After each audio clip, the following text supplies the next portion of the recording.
desperately need to get together and let our voices be heard. This is Buffalo What's Next. I'm Jay Moran. I'm Bridget Jaipal Valenza. I'm Dave Debo. And I'm Thomas O'Neill White.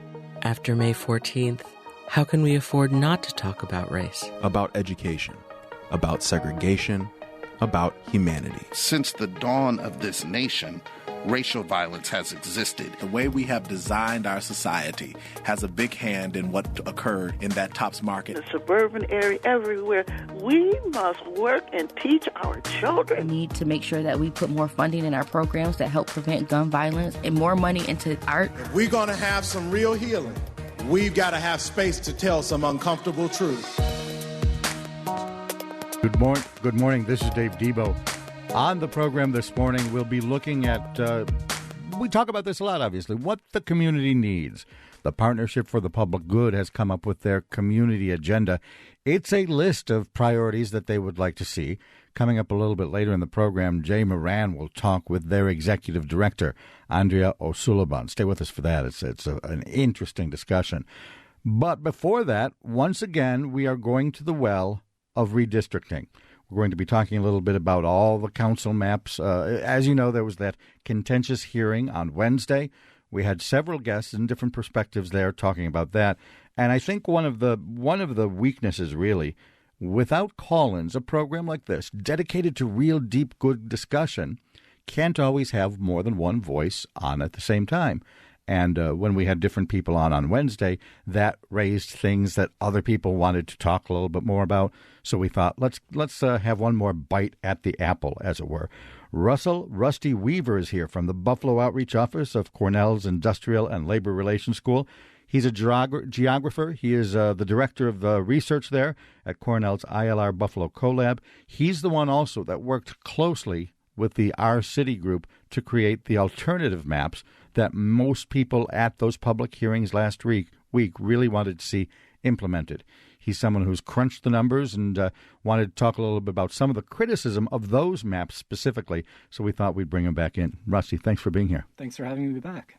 Talk a little bit about outreach, because I think one of the criticisms that we have sometimes heard is that, and someone on the program said it last week, that this is not of the community, that the amount of outreach that was done to create your alternative maps was not adequate to reach members of the community. You would argue, because I saw what you did on Twitter, you would argue that that's not necessarily your job. That's the council's thing. Right. Well, I would say that the outreach that we were able to accomplish through Our City Action Buffalo is 1,000-fold more than the outreach that you saw from the Common Council, who really does own this process. So by the charter, it's the council that has legal authority for redistricting. They do appoint a commission, but because it's the council's process, they have all the resources at the city at their disposal. It's a process that they need to make more open, transparent, participatory, and really long. So it's a process that needs to start early and involve as many people as possible for as long as possible, because it does lock in decisions, or the decisions that get made, I should say, get locked in for 10 years. Is the frustration that we saw last Wednesday, all of that outpouring, in any way because of a lack of outreach, would you say? That's definitely part of it. So I think the last time I was on, we talked about some of the complaints that we've been hearing at the various public hearings now, and they really fall into two different buckets. Process is a big one, but so are outcomes, and how the council's map is drawn, and maybe splits some different neighborhoods in ways that don't seem to make sense at a visual inspection and things like that. How did you drop your maps? When you drew them up, did you do any sort of polling or talking to neighborhoods?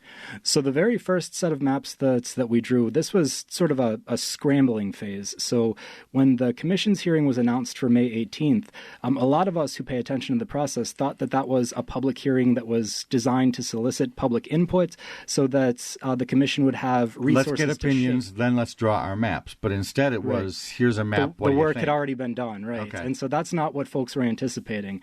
And so our coalition that got together decided that we needed a rapid response. So we drew up maps that, without having any resources, working as volunteers, we drew up maps that we wanted to put out for comment to see if we could get some feedback. And so we drew up an initial set of maps where we released an open analysis to be transparent about how it was done. Really what we did was we took the city's own planning neighborhoods that really talented planners who work for the city created, and we tried to preserve those as best as possible. We put out an initial map. Folks liked that map. They started to sign on a petition saying they wanted the council to consider it, but others said, well, you could probably tweak this or that and make it even better. And so we listened to that process. If you talk to the folks at our City Action Buffalo, you'll hear that they had thousands of emails, texts, and various other methods of communication from people who were giving opinions. And so we took all of that to heart. We listened at the council's public hearing. We took notes there, and we revised the maps. And now we have a new set based on that. Because some of the criticism, and I'm reluctant to really emphasize it because, I don't want this to be a back and forth between one of our previous guests, Katrina Martin-Bodeau, and some of the criticism that she raised, I think, was that, okay, you listened, but you didn't really immerse yourself in the community. Right. And I totally understand the frustration that she was expressing. This does need to be a process that gets into communities and involves people as closely as possible in this process. That didn't happen at the council level. And again, with sort of a community-run group of volunteers, it's not necessarily possible to do that as volunteers unless the council wants to give us all of their resources so that we can run that process. I want to get you to respond, though, to one of the things that she said. This is an example, she says, of how things were drawn, and if they were drawn that way, she says it's an example of how little community input there may have been. The north side of East Ferry Street is the Maston District. The south side of East Ferry Street is the Fillmore District.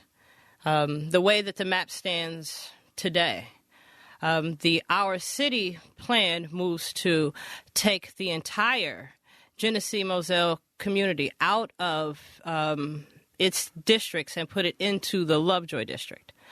And that is not something that was discussed with the community. That's not something that we would agree to.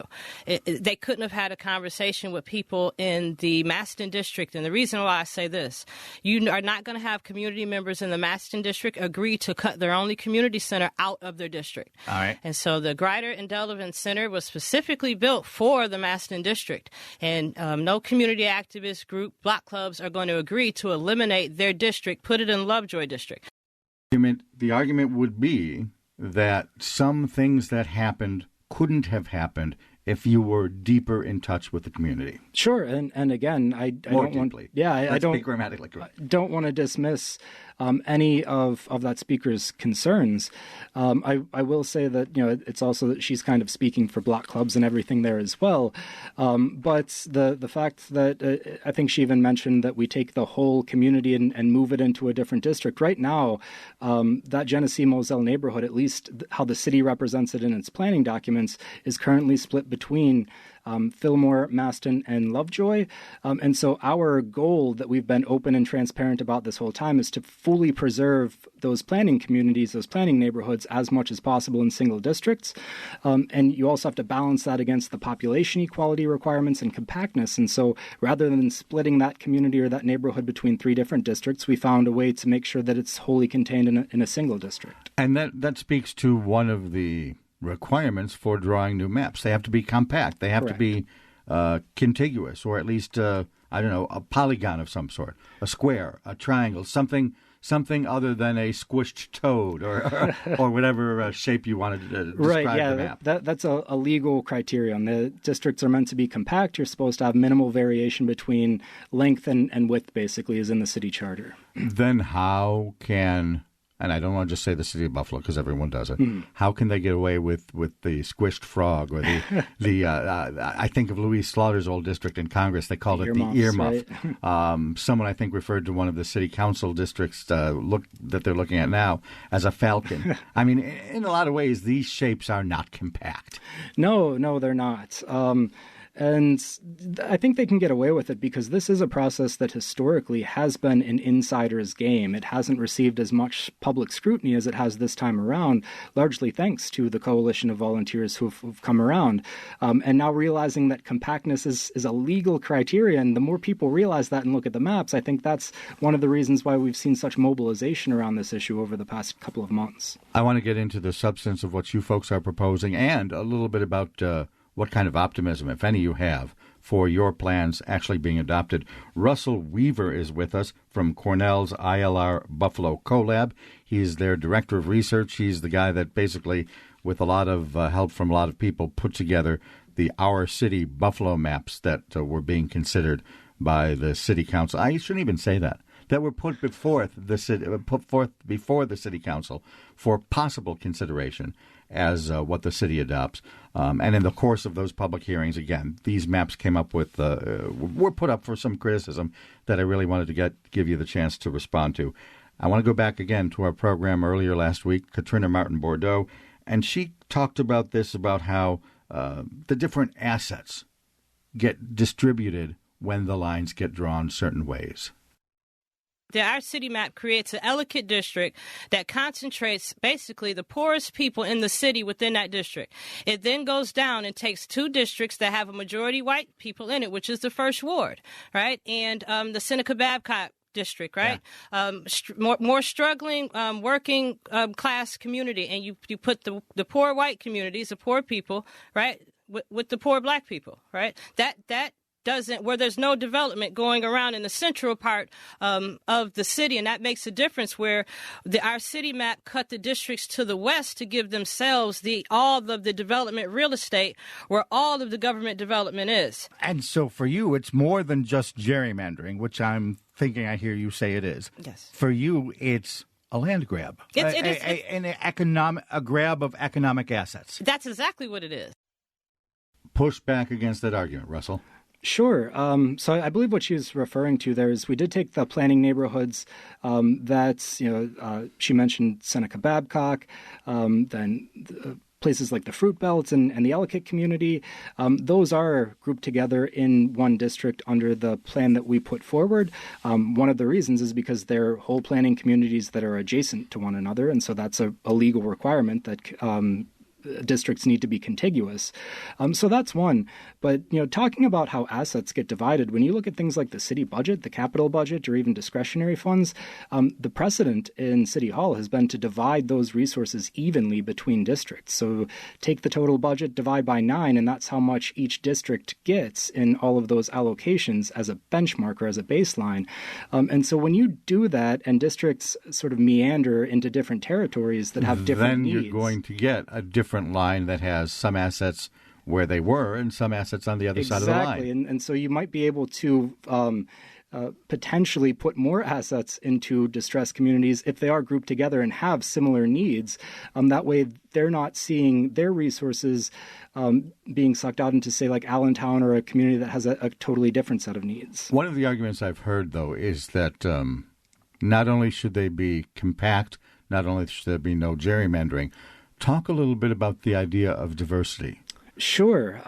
If you can build a diverse district like, say, Lovejoy, or if you can introduce more diversity into Fillmore or South Buffalo, that would be a good thing. Is it the mission of the council districts to do that?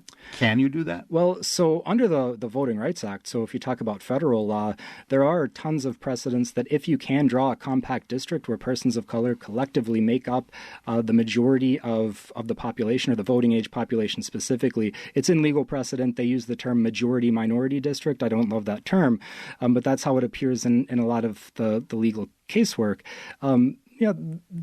The idea is that you should draw those districts, right? And you should try to increase the voting or electoral power of populations that have historically been marginalized in the U.S. voting system or the electoral system. And so the Our City Action Map does that affirmatively. So right now, under the status quo, there are 4 districts where the total population, the biggest share of that population are folks who identify as Black or African American. The council's map decreases that from 4 to 3.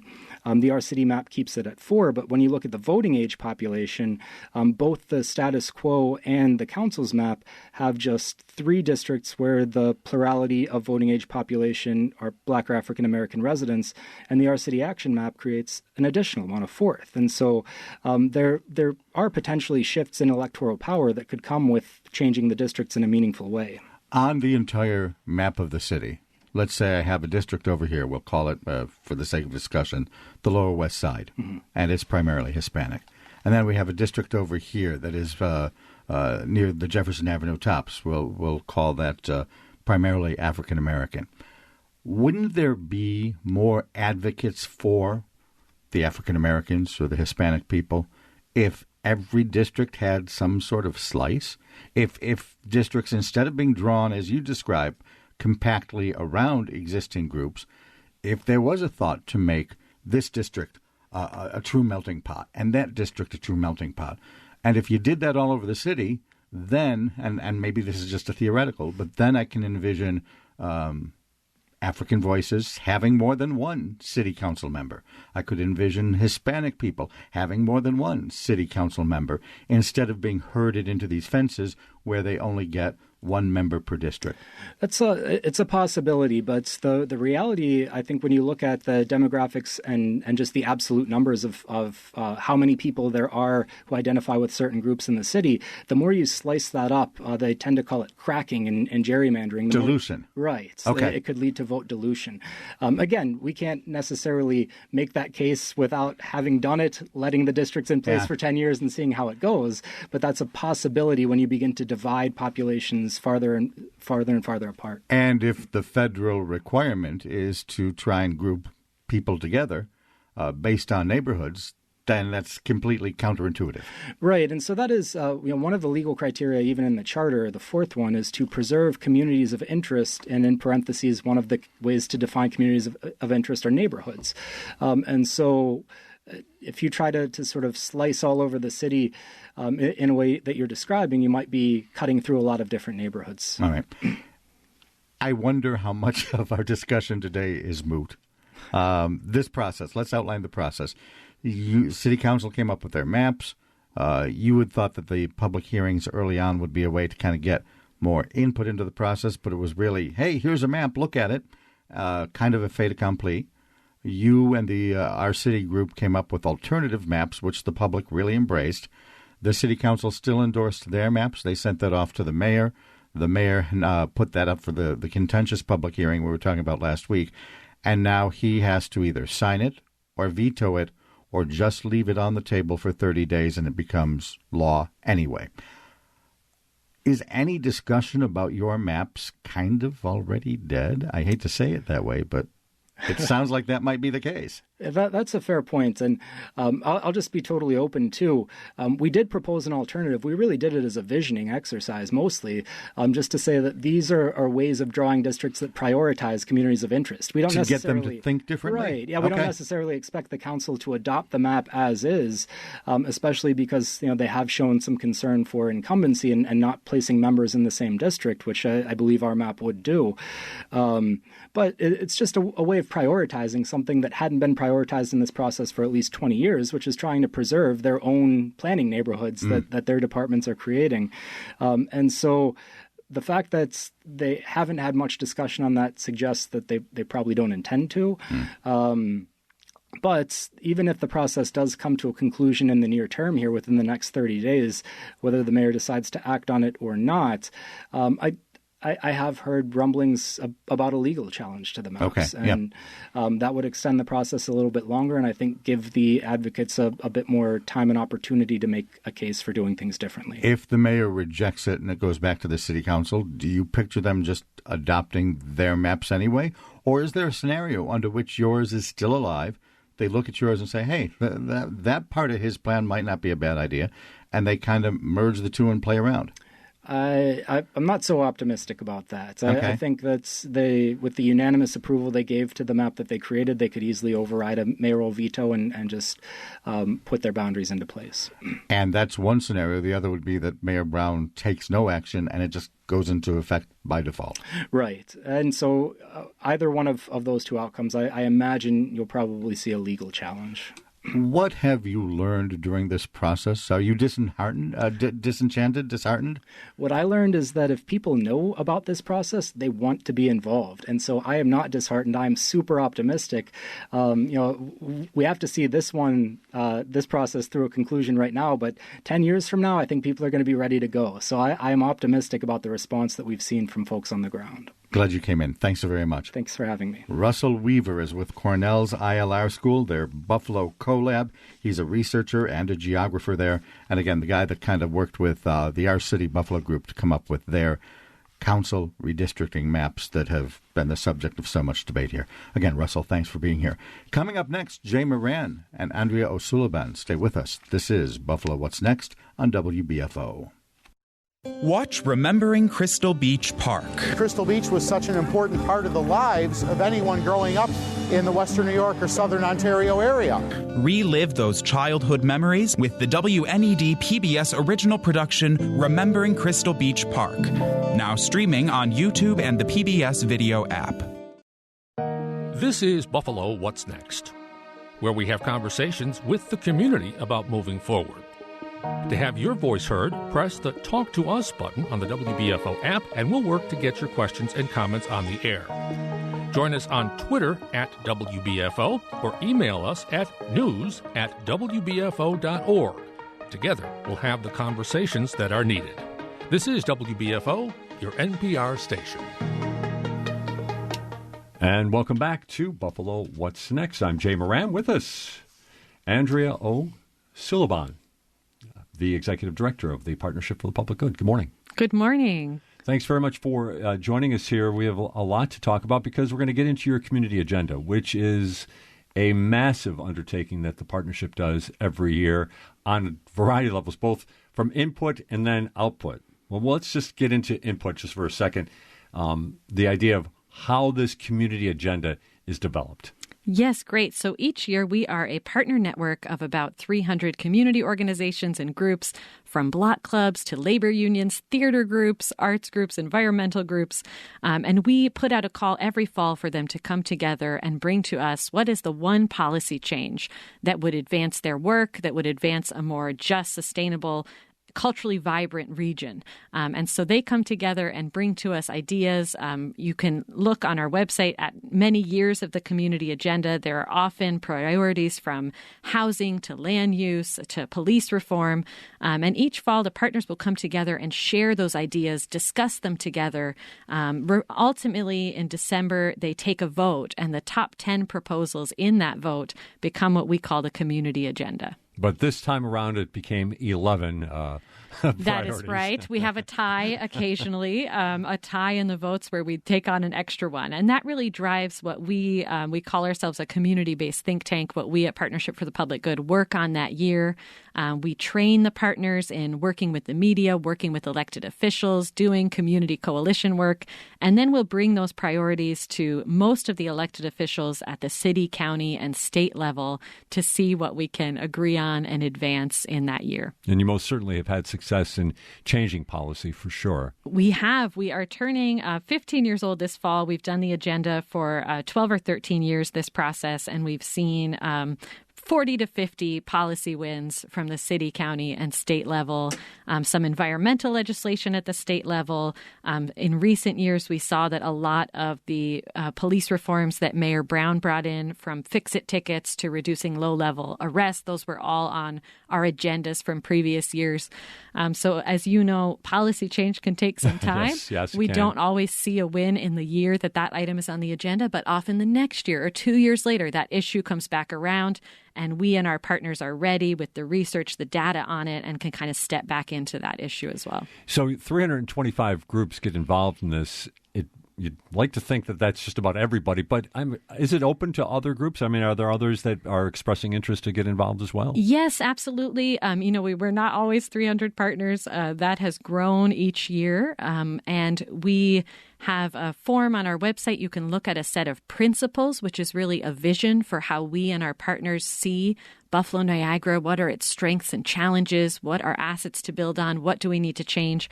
And that's what you're signing on to when you become a Partnership for the Public Good partner. It's free to join. We have large formal nonprofits that are members. We have a few small businesses and cooperatives. We have volunteer efforts like block clubs. And so it's really a big range, and folks are certainly welcome to explore partnership and get in touch with us. Yeah, it's an exhaustive process for sure, but one that's worthwhile in terms of trying to bring as much community input into it as possible. At the same time, I'd like to think, and I think I can speak for my colleagues here at Buffalo Toronto Public Media, that priorities changed on May 14th. And I'm curious about that, if there has been any kind of shift or focus on some of these different elements inside this community agenda that have come out of some of the things we've learned since May 14th.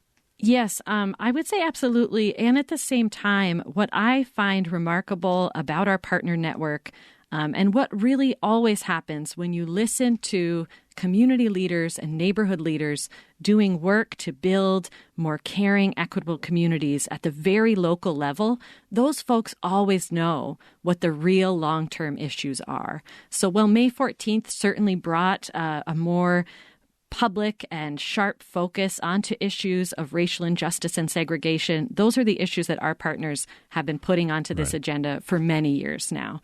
And so we saw the same thing in 2020. That agenda that we launched at the start of that year focused on eviction prevention, food access, water affordability. All of that ended up the most critical issues of the year once the pandemic started, but our partners had already said these are really important issues.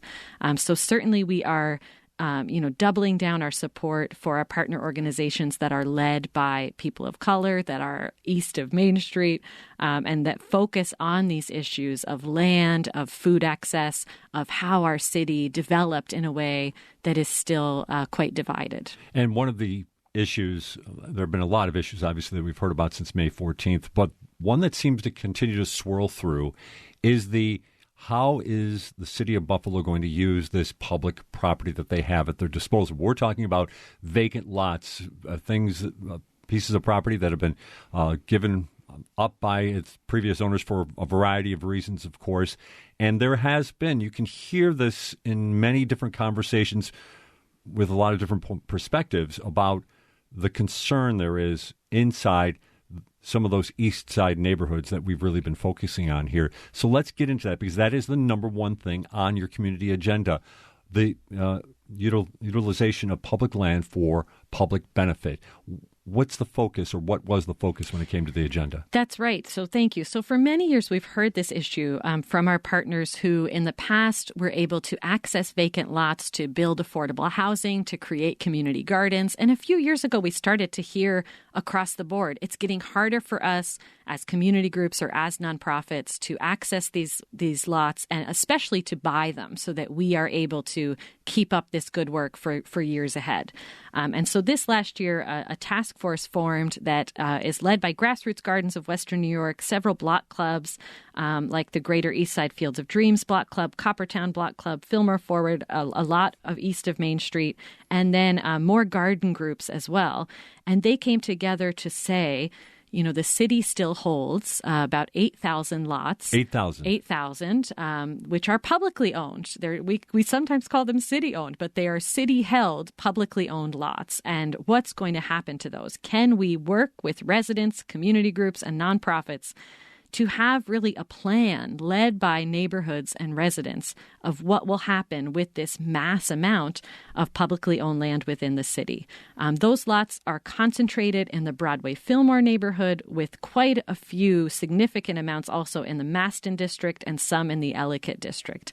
And many of these lots have already had community garden projects, youth projects, other, food growing efforts that are led by local residents for years. And in some cases, the gardens, now in the network of grassroots gardens, have been maintained by residents, by senior citizens for maybe 20, 25 years. People that are beautifying their neighborhoods. That's right. Rather than have an empty lot, which we know can end up with grass growing all over the place and all other types of problems. Yes, and we see a lot of complaints about that. And I think our city council members receive a lot of complaints about that to their offices. So we should be really grateful that these community groups are already doing the work of beautifying their neighborhoods, of doing this maintenance. And so the question is, can they now gain ownership over this land? And that's where I think it raises some of the justice and segregation and ownership issues that May 14th has also raised when we look at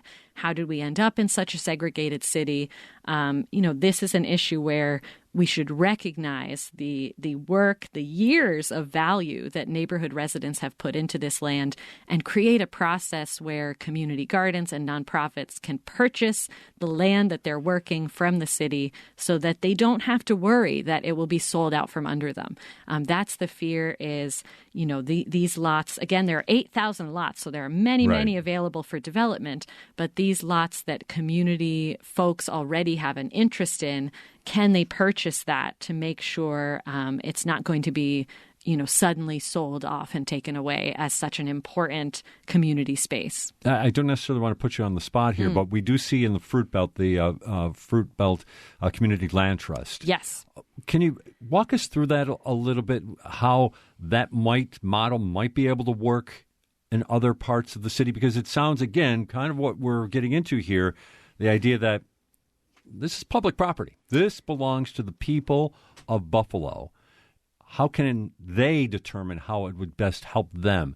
And are there lessons in the Fruit Belt that we could maybe apply elsewhere? Yeah, that's a good question. And the Fruit Belt Land Trust has participated in this public land task force as well. And, in Buffalo, we have, I think, two great examples of land trust: Grassroots Gardens as a community garden land trust, and the Fruit Belt as one that is working toward being a housing land trust, which is really focused on, again, residents have been in the Fruit Belt in some cases for generations. As the medical campus developed, as the city becomes more economically prosperous, are those long-term residents going to lose their homes because the neighborhood becomes less affordable to live in, taxes go up, it's harder to be there? Or are they going to be able to stay? And so the Land Trust came together. So many of our partners were involved and led on that effort, from Open Buffalo, Push Buffalo. Many partners came together and created the Fruit Belt Land Trust. And I think they are in a real active conversation over the years of whether that could be applied to other parts of the city. So it could be interesting to have them on to talk about that more as well. Right. But certainly we see in other cities that is a model that can be followed, to put more and more of the vacant land either into public trust or into nonprofit and community ownership to make sure that it is used for public purpose and not only sold for private development. And again, in a city where we have 8,000 lots, we're not saying no private development by any stretch. Right. We're saying set aside a rather small percentage of that 8,000 lots for public purpose. At the same time, of course, the partnership is trying to, I think, and doing a nice job of getting everybody involved and making sure that there's appropriate pressure perhaps placed on certain parts of government or wherever you want to point the blame when it comes to things not moving along as quickly as we'd like. At the same time, it seems obvious that this land should be for the public benefit. Can you take us through, as best you'd understand it, and I know I'm asking you to maybe speak for others, but what are the roadblocks? What are the roadblocks to keep this from happening? What do you understand? The roadblocks, I think there's a few different parts of city government involved. There's different departments to engage. And then I think there is just a question of imagination. Do we imagine that these neighborhood residents can take care of these lots themselves? And to be frank, that's one hesitation that I have heard, is will these folks be able to care for this land in the long term? Almost is there enough trust in our neighborhood residents to move this land to their control? And that certainly is discouraging because, as I've shared in many of these cases, these neighborhood residents have already been leading the way, doing this work, transforming lots, in fact, saving the city quite a lot of money, maintaining them each year. And there's a study I don't have with me, but that Samina Raja of the Buffalo Food Lab did a few years ago for Grassroots Gardens that added up the sweat equity. How much were these gardeners actually saving the city by putting in this amount of beautiful work each year? So I think it's both practical issues of how would this be done, how have other cities done it. We have a lot of that research to share. And then it's also kind of a question of will and imagination. Who do we believe deserves to have ownership, deserves to have a say in what happens in their neighborhood? And that's something certainly that this effort, and as you've seen, the Fruit Belt Land Trust have in common by really saying it's the long-term residents who should have the strongest voice in setting the future of the places where they live. I know I may be jumping the gun a little bit in terms of the community agenda, but I think we're tying into something else that I'm also hearing a little bit about. The imagination that the East Side, all this money that's going into the Central Terminal project, the changing of the Kensington, it looks like it's coming, that all of a sudden we're going to see a gentrified portion of the East Side of Buffalo that is going to perhaps, outpace the income of many of those community members. Again, back to the idea that we have this public land available that could be used for the public benefit. What is that? I guess a justified concern, and B, are there policies that we can do in advance to keep that from happening again? I mean, everybody wants to see the city improve. We don't want to see poor people getting pushed out of their homes. That's right. So, I think that's always happens when you have big investment coming in. There's nothing like big outside money to distort the plans that residents have had, to bring a lot of questions in. On the other hand, reform in those areas that you mentioned is something that many community groups have wanted for years. Right. So I think it comes down to who will get the say on what happens at a place like the Central Terminal or what happens to the Expressway. Will it be outside consultants and, experts? We talk a lot about experts in public policy work, but who are the real experts? Is it outsiders that we bring in who maybe have done this elsewhere? Or is it folks who live in the neighborhood, who walk that land every day, who have spoken with a few generation of kids of what they would like to see? So we really try to redefine who is an expert, who has knowledge that matters, and make sure that those folks are being listened to at all levels. So, I don't live east of Main Street, and I would certainly defer to the leaders there and the community groups and block clubs there for the vision that they have. And also for the current conflict of this is great to have such an influx of money, but it does raise concerns for how it will be realized over the years. And before we go to a break, we're going to take a time out here in just a little bit, but just from your perspective with the Partnership for Public Good, are you encouraged by the level of participation that you've been seeing? Absolutely. I think it was so interesting in 2020. Like everyone else, we shifted to working remotely. For a community network to lose in-person conversation, community meetings, community dialogue in person was a really big deal. We never saw more participation than in that year. And of course, the summer of 2020 with the mass calls for racial justice and police reform. And that has really continued. I think for us and for many of our partners and block clubs, we see such a hunger. Perhaps the pandemic helped us to see how important neighbor-to-neighbor conversation and exchanges, and we see really more participation than ever. I'm getting us bogged down at item number 1 on an 11-point community agenda. But we're going to take a time out and come back with more. Our guest is Andrea Ó Súilleabháin. She is the executive director of the Partnership for the Public Good. We're talking about their community agenda. This is Buffalo What's Next. Watch the WNED PBS original production, Daredevils of Niagara Falls. I think part of the lure of Niagara was that it was understood to be a very dangerous place. A daredevil is somebody who goes out and does a daring thing. Maybe they make it, maybe they don't. Daredevils of Niagara Falls, now streaming on YouTube and the PBS video app. This is Buffalo What's Next, where we have conversations with the community about moving forward. To have your voice heard, press the Talk to Us button on the WBFO app, and we'll work to get your questions and comments on the air. Join us on Twitter at WBFO or email us at news@wbfo.org. Together, we'll have the conversations that are needed. This is WBFO, your NPR station. And welcome back to Buffalo What's Next. I'm Jay Moran. With us from the Partnership for Public Good is their Executive Director, Andrea Ó Súilleabháin. Thanks very much for joining us here. We got, I wouldn't say bogged down on item number one on your community agenda, but I think the public land for public benefit, it just ties so much into so much of what we've been hearing about recently. But there's more, and I think it just as interesting, that was the number one. And again, this was an agenda that was set with your process late last year and introduced this year.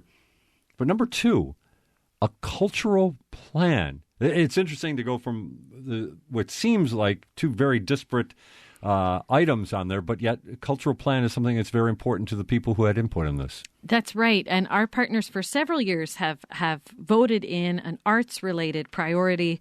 I think many of our partners really see the arts and culture as central to the vibrancy of our city and our neighborhoods. And certainly as folks that do what we call a lot of the frontline work in our communities, to have artists as part of our policy work, to have their creative expression as part of our work is really critical for us. Yeah, and so when we look at what type of plan is wanted, what it was missing before, I mean, it does seem like there's a certain amount of money that is spent on culturals. I think maybe the federal government has actually kicked in some part of the American Rescue Plan as well. So it seems like there's, I wouldn't say plenty of money. I'm sure every culture out there is saying we could use more. I understand that. But that being stated, what is missing beyond just more money? Right. So this issue was brought to us by a big network of art organizations across Western New York. The big museums are part of it, theaters, and our leading partners on this are Just Buffalo Literary Center and Road Less Traveled Productions. And they would like to see, every year there's certain funding from the city for the arts, but it's extremely variable. Some years there's not very much. A lot of it goes, in fact, to the maintenance of the arts-related buildings that the city owns. So where they do budget for the arts, it's expensive to keep up, theater buildings and things that the city owns. So often not too much of that is actually getting down to some of our small and grassroots arts organizations that work, again, at the neighborhood level. So there's a core belief then among your partners that getting artists, compensating them or helping them to be compensated is critical to the overall quality of life in the city. Absolutely, absolutely. And we've worked with another group called Frontline Arts Buffalo on previous agendas that focuses on getting more support to frontline arts groups that are most impacted by racial and economic injustice. This year's is really saying, how can we come together, city and county government, to make sure that there's a long-term and comprehensive plan to support small, mid-sized, and grassroots arts organizations. And, primary is, of course, the art and creativity and culture that artists and these organizations create. And it's also critical to remember that many of these organizations have been around for decades, and they provide in their neighborhoods, such as Locust Street Art and Ujima Theater, decades of youth programs, again, a really important space for young people, but really people of all ages from that neighborhood to gather and to benefit. We've had some folks who, they went through Ujima Theater youth programs 30 years ago. Now their children are in those programs. And so providing this important space of belonging, safe space for young people to gather, and creativity, in some cases, for generations of Buffalo residents. These organizations often face really variable funding and don't know how they will thrive from year to year, let's say. And so to have something more predictable for them to feel, as a city and county, we value not only the art that they're creating, but really the public service that they're providing and serving residents, and for them to know that that's going to be supported with public funds. To date, we're here now in August. The agenda was released in January. Any progress on the front of number 2 there, cultural funding? We have made some progress. We've had some good meetings with the city on that. We are also working on last year in the American Rescue Plan, federal stimulus funding. The city actually set aside in the plan $2 million for a frontline arts fund, which would support both organizations and individuals. That money was in the plan, but has not been allocated or transferred yet. So, it's always a lot. It was in the plan on the federal level. That the city put together. The city put together a plan. The mayor's administration put together with that federal money. So we'd love to see that move forward. So we're in conversations about that too. And, it's interesting. You smiled when you said we're in conversations. Yeah, I was just, for us at Partnership for the Public Good, we've got a large network, but a pretty small team. So each year we pick 10 issues, but very often, of course, we have to keep following up on the implementation of any victories from the previous year's agenda. So that's one we're still following up on for sure. But this is something, that I hope to see moving forward. But the good news is there is a little more money available. The maybe so-so news, half full glass news is that it's not quite there yet. The things can be slow moving in government work for sure. Is that part of what for you and your group is understanding that things aren't ever going to move as fast as you want them to? Most certainly, I'm sure a lot of your partners want to see move. Absolutely. And, if you can, again, go on our website at ppgbuffalo.org, you can actually look back at many years of this agenda that so many partners have voted in. And what you'll see, for example, is probably the last 4 or 5 years at least, there is a priority around language access and improving interpretation and translation as our neighbors and residents who are speakers of other languages increase. Why does that keep being on every year, right? Well, we haven't yet seen the full progress that we want. Sometimes we'll see incremental things. Buffalo Public Police Department adopts a language access plan, but can we get the city as a whole to do it? So they'll come back and pitch that on again. So we would certainly like to see more progress, but I think a critical role that our partner network plays is to keep the public attention on issues like this. In the media how quick attention spans are. So we could win a commitment for frontline arts, but if we don't keep coming back and saying, thank you for committing $2 million, but where is that money? That could easily be forgotten. And, our public officials can say, it's great, we've done it, we've declared it, it's going to happen.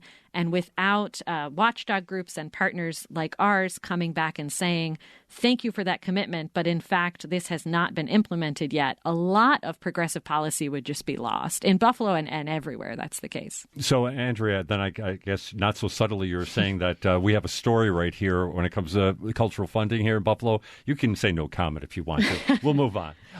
Move on to because number 3 is a big one as well. And again, I think it really does tie into a lot of the things that we've been hearing out of some of these neighborhoods, especially on the east side, when it comes to getting investment from banking. Your number 3 on your agenda is public banking. Explain public banking and how perhaps maybe this might be something that could help out some of these neighborhoods that, I'm not telling tales out of school, have been victims of redlining throughout the years. Absolutely. So this priority was brought to us by the Buffalo Niagara Community Reinvestment Coalition, which is housed at the Western New York Law Center.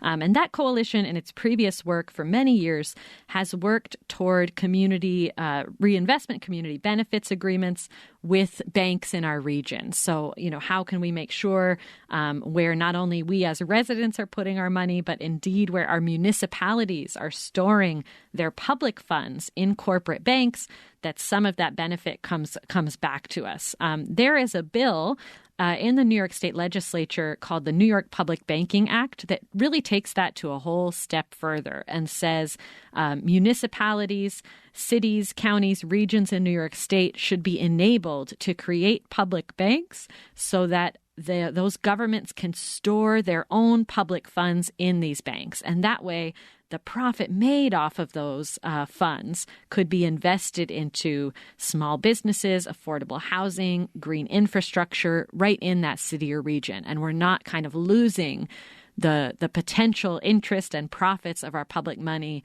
to corporate shareholders, right? We're bringing it right back. So this is a really interesting one. I know that we have held, in partnership with the Law Center, a couple of workshops to discuss what is public banking, right? It sounds like a novel idea or even a throwback idea. And so those conversations continue. And on some of our priorities like this, we really are providing the Buffalo or Western New York input to a statewide campaign. So this is a statewide effort to bring public banking to New York State.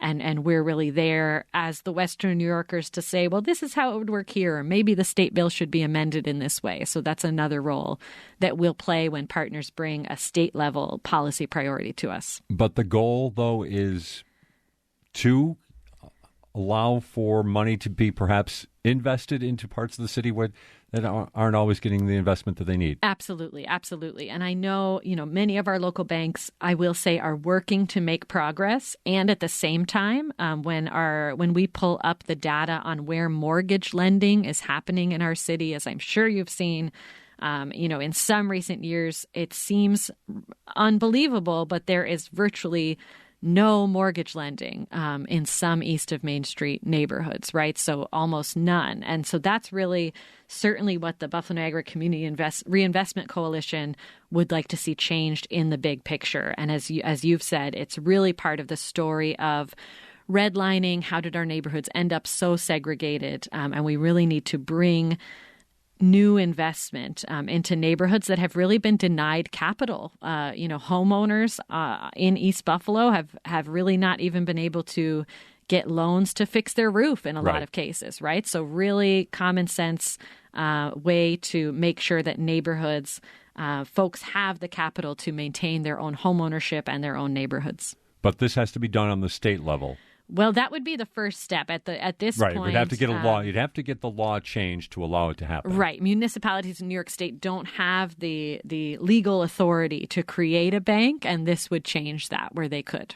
And just to also mention, because we've talked about this off air, the partnership has had success in changing state laws.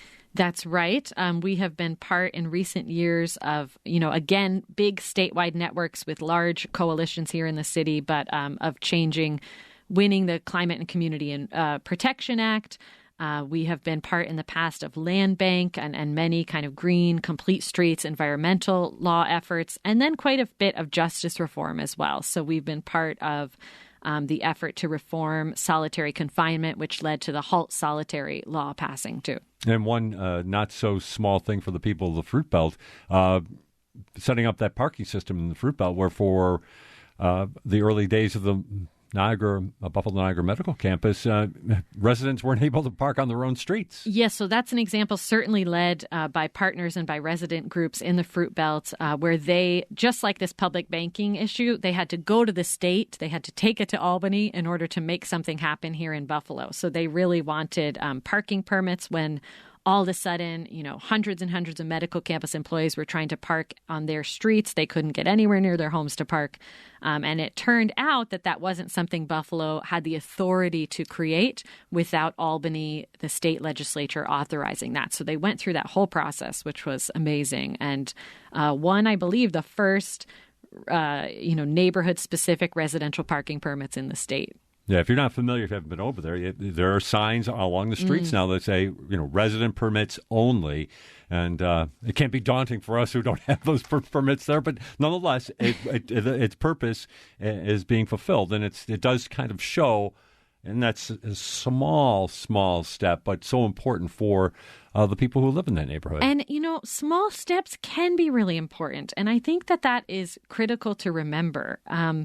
Imagine you've lived in a place for 25 years and all of a sudden you can't park anywhere near your home. Do you really feel like that's your neighborhood anymore? Who matters most in that neighborhood? Is it you as a 25-year resident or somebody who just started working there 6 months ago?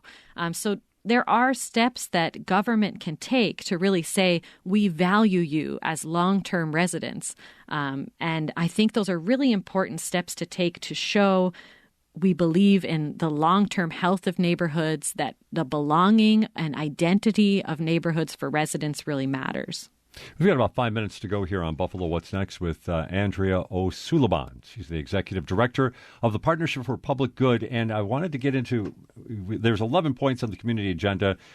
We're not going to get into them all right now, but that's okay because I think what we've been able to focus on here right off the bat are the ones at the top, and also at the ones that are just seem to be flashing in as real interesting perspectives and issues that we've heard develop in the last couple of months. But number 4, the forgotten population. The forgotten population. What's the forgotten population? Yes, so this issue was brought to us by Leah Angel Daniel, who has an organization called Fostering Greatness. And she says that the forgotten population is foster care, youth, and young adults. So not necessarily young people who are in foster care, but folks when they are hitting 18, 21, as they start to what's called age out of the system. What happens during that transition? What support are they given?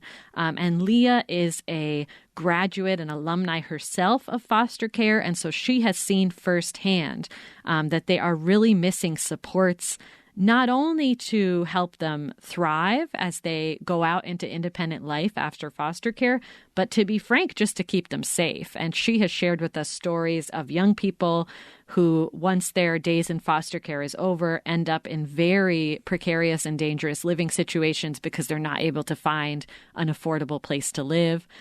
So, this is another one. Very often, our partners will bring us priorities, and part of our work as the kind of, policy nerds, to be quite frank, is to say, what level of government is responsible for this issue? And so foster care is handled by the county. And they have so many resources for the foster care system overall. But again, what happens to the young adults as they graduate? There are some transition programs, but Leah and Fostering Greatness would say, particularly for the youth in the city of Buffalo, they could really use more services for housing support, employment development, skills training. And it's a little bit of a gap in the government system because the city has no official remit specific to foster care or foster youth. So we're really just encouraging some city departments to see that this is an overlooked population within the city of Buffalo, and that those foster care graduates in particular out of the whole county, the ones that are resident in the city, could use more support. And we're probably not talking about, well, I'm going to use a double negative there, so I'll rephrase. This is not a small population. Correct? I mean, thinking about the societal issues that go on inside the city of Buffalo, if not everybody necessarily goes into foster care, some end up with family members and things along those lines. But I think it must be a key part of the population in that regard. It is. And another piece that we do is often gather the data, because that's something we had to ask at the start of this year. What is the population? How many young people graduate each year? And very often that's hard to get. So we do a lot of work to get that. But I think it's not a small population. And at the same time, it's not huge. It's not beyond our reach. If we supported 50 foster care youth graduates a year with more targeted support, that would make a huge difference. So I think it's not beyond our reach. It is doable. There's a lot on this agenda. And like you said, you described yourselves as policy nerds over at the Partnership for Public Good. But getting outside the specifics of things, what about just the idea? Is it a hopeful sense that you have about issues in this area moving forward? It is. And I think that over the years in Buffalo, I joined PPG in 2017. What we see is that everyday folks are getting more and more active and engaged.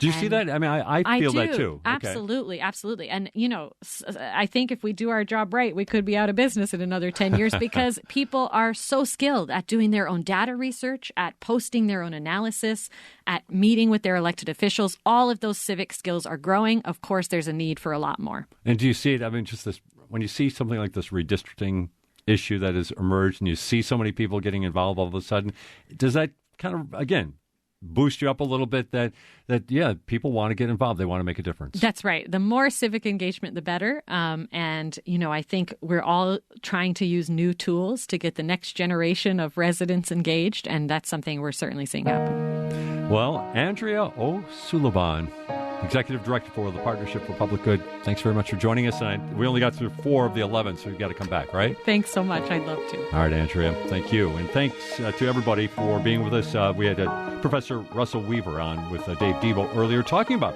the Buffalo redistricting process that's turning into quite the controversy here in the city of Buffalo. And, of course, we'll have more on Buffalo What's Next as we continue to move forward. This is WBFO and WBFO HD1 Buffalo, WOLN Olean, and WUBJ Jamestown.